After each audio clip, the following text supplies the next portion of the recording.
yang punya logika. Bagi yang tidak punya logika, skip aja. Baru-baru ini beredar video yang menggambarkan respons masyarakat ekonomi bawah tentang corona. Anda mungkin juga sudah pernah menyaksikannya ya. Di video itu, semua pihak yang diwawancara dengan enteng bilang mereka nggak takut dengan corona. Mereka tahu, tapi nggak takut. Buat apa takut, kata salah seorang darinya. Terus terang, video itu jadinya mengingatkan saya bahwa kita selama ini barangkali terlalu bias elit. Di kalangan menengah ke bawah, ancaman corona itu tidak real karena hidup mereka memang selalu sulit.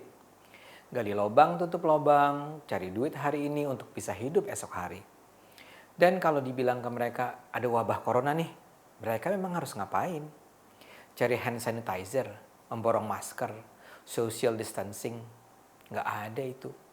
Mereka mungkin geli-geli saja melihat kelas menengah ketakutan. Mungkin kata mereka, welcome to the real world. Tapi inilah persoalan kita di Indonesia. Mereka yang berada di jajaran elit, termasuk kita, mungkin nggak pernah membayangkan kondisi hidup kelas ekonomi di bawahnya. Sehingga nggak ada empati. Bahkan para pejabat yang harusnya melayani rakyat seperti nggak peduli aja dengan kondisi masyarakat. Satu contoh terbaik adalah ketika Anies Baswedan membatasi transportasi umum pada 16 Maret 2020. Ketika itu, jumlah bus Transjakarta dikurangi drastis, rute perjalanan dipangkas, jarak keberangkatan diperlambat. Akibatnya terjadi penumpukan di dalam halte, di luar halte, dan di dalam bus. Masyarakat marah, walau untungnya tidak sampai anarkis. Dan yang membuat kita semakin marah adalah ketika terkuak alasan Anies menerapkan kebijakan itu. Terungkap dalam sebuah rapat jajaran Pemprov, Anies mengatakan bahwa itu disengaja. Ia ingin menciptakan efek kejut katanya. Ia ingin masyarakat terkejut dan menyadari bahwa itulah kondisi mereka dalam menghadapi corona. Buat saya sih ini sepenuhnya jahat. Anies dengan sengaja membuat orang terjebak dalam penderitaan selama berjam-jam pada hari itu. Ironisnya, justru karena berdesak-desakan itulah virus corona bisa lebih mudah menyebar. Saya rasa Anies memang tidak punya rasa empati sedikit pun. Atau dia seperti ingin menghukum warga yang tetap memilih untuk berangkat kerja. Dia ingin agar warganya menderita. Yang barangkali dia tidak pahami adalah banyak orang tidak bisa memilih untuk tidak keluar rumah. Mayoritas warga kalau boleh memilih akan dengan senang berada di rumah.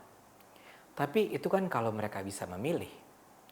Mayoritas warga berangkat pagi karena diwajibkan berangkat pagi oleh tempat dia bekerja. Ini soal mencari nafkah untuk menyambung hidup. Kalau Anies mau mewajibkan kantor tutup, ya jangan hukum karyawannya. Anies harus bicara pada semua pemilik perusahaan untuk menghentikan usaha mereka. Kalau dia tidak punya otoritas untuk itu, paling nggak dia bisa berdialog dulu, minta pengertian. Tapi bukan dengan menghukum para karyawan. Apalagi tanpa pemberitahuan yang cukup terlebih dahulu. Pemprov memang sudah mengumumkan soal pengurangan armada. Tapi tanpa mengingatkan publik apa yang akan terjadi pada 16 Maret itu. Anies seperti berharap begitu saja dengan pengumuman itu, perusahaan dan karyawan akan berhenti beroperasi. Tentu saja tidak. Tapi dipikir-pikir kalau Anies memang ingin agar semua aktivitas di Jakarta dikurangi drastis, kenapa dia menghilangkan peraturan plat mobil ganjil genap? Karena kalau begini, ya kesannya Anies hanya menghukum mereka yang tidak bermobil dan sebaliknya memberi kemudahan bagi yang bermobil. Jadi kesimpulannya, Anies memang tidak peduli pada kaum menengah ke bawah. Ketidakpedulian ini juga sangat terasa ketika orang bicara lockdown. Kata para pendukungnya, lockdown adalah jalan terbaik untuk menghentikan penyebaran corona. Oke, kita sepakati dulu ya maksud lockdown. Kalau ini diterapkan di Jakarta misalnya, maka Jakarta dikunci. Tidak ada yang masuk, tidak ada yang keluar. Semua fasilitas publik ditutup.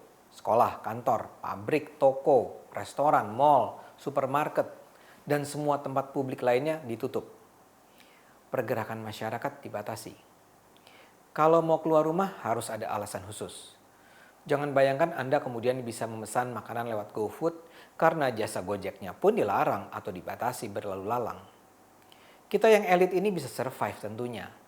Sebelum lockdown dilakukan, kaum elit sudah bisa menimbun makanan dan keperluan rumah tangga lainnya. Kalangan menengah ke bawah, gimana cerita? Akibatnya kalau lockdown diterapkan, seluruh sektor informal kita akan tutup. Pegawai dan karyawan kecil harus dirumahkan. Orang seperti saya sih aman. Saya dosen, saya peneliti. Saya bisa mengajar mahasiswa saya lewat komunikasi jarak jauh. Ada juga perusahaan swasta dan banyak yang bisa mewajibkan karyawannya kerja online. Tapi bayangkan kalau Anda penjajah makanan yang hidup dari para karyawan kantor. Bayangkan kalau Anda pemilik warung, penjual mainan anak-anak, supir transportasi umum, pekerja Gojek, Grab, jutaan orang yang bekerja di sektor informal lainnya. Bayangkan kalau Anda adalah petugas outsourcing di bagian kebersihan, office boy dan office girl. Bagaimana mereka mau kerja dari rumah? Membersihkan apa? Membersihkan rumah sendiri. Saya bicara UI sajalah, tempat saya mengajar. Sejak awal minggu ini, UI belajar jarak jauh sampai bulan akhir Agustus. Yang saya tidak bisa bayangkan adalah nasib para penjual makanan yang selama ini hidup dari melayani ribuan mahasiswa setiap harinya. Bagaimana mereka menafkahi hidup keluarga mereka sejak minggu ini? Saya tahu corona adalah sebuah epidemi, tapi cara menghadapinya harus selalu dengan memperhatikan semua lapisan masyarakat. Saya sendiri percaya pilihan lockdown adalah pilihan penuh kepanikan, padahal kita nggak perlu panik. Kita mungkin sekali akan terkena loh, tapi kita akan sembuh tanpa harus ke rumah sakit. Karena dalam tubuh kita ada antibodi untuk melawan corona. Jadi yang harus kita lakukan adalah memperkuat tubuh kita.